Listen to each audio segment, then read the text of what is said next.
வழி எங்கெங்கும் பள்ளம் வரலாம், உள்ளம் எதிர்பாராமல் வெள்ளம் வரலாம். நேர்மை அது மாறாமல், தர்மம் அதை மீறாமல், நாளும் நடைபோடுங்கள் ஞானம் பெறலாம். சத்தியத்தை நீங்கள் காத்திருந்தால் சத்தியம் உங்களை காத்திருக்கும். தாய் தந்த அன்புக்கும் நான் தந்த பண்புக்கும் பூமாலை காத்திருக்கும்.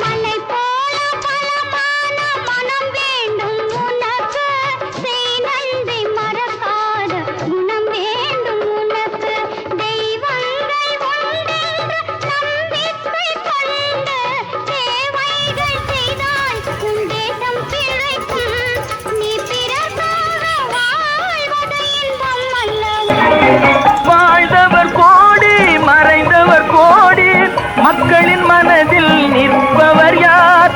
மாபெரும் வீரர், மானம் காப்போர், சரித்திரம் தனிலே நிற்கின்றார். அச்சம் என்பது மடமையடா,